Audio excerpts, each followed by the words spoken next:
Bienvenue pour ce débriefing de la conférence de presse avant le match vendredi de l'Estac qui se déplace à Ajaccio. On est au stade de l'Aube devant l'écorce du parking du stade de l'Aube.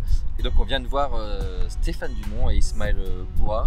Et mauvaise nouvelle, Christophe, puisque le capitaine, le néo-capitaine de l'Estac, Adrien Monfray, est blessé, c'est ce que nous a dit l'entraîneur, et selon nos informations, blessé en plus pour plusieurs semaines. C'est ça, on avait des craintes, on n'avait pas vu du tout l'entraînement cette semaine. Aujourd'hui, le coach nous annonce une blessure aux ischios. On sait que les ischios, problème musculaire, ça peut être effectivement assez grave.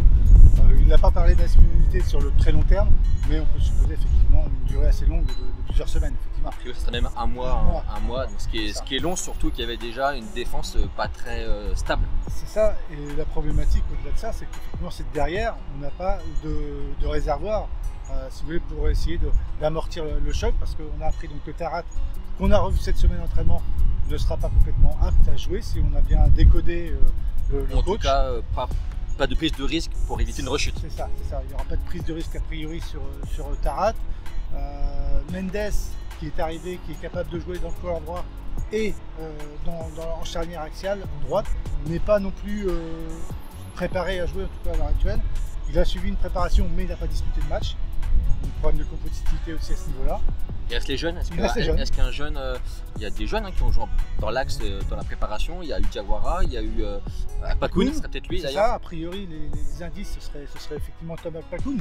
Il a dit qu'il voudrait les mettre dans des conditions plutôt rassurantes ou sereines. Je ne me rappelle plus exactement du terme, mais il va bien falloir sortir quelqu'un du chapeau. Et je pense que ce sera un des jeunes. Alors c'est encore une mauvaise nouvelle de plus pour l'Estac. On peut écouter d'ailleurs Stéphane Dumont qui évoque un petit peu ce contexte-là, un petit peu de sinistrose autour du club. Mais c'est à l'image de ce qu'on vit là, de ça, ce que je vis depuis 6 minutes. Hein. C'est pas une forme de sinistrose, mais on ressasse les éléments négatifs. Ce qui compte, cela, bien sûr, je suis pas naïf. J'essaye de m'adapter et on s'adapte et on fait en sorte encore une fois, d'avancer.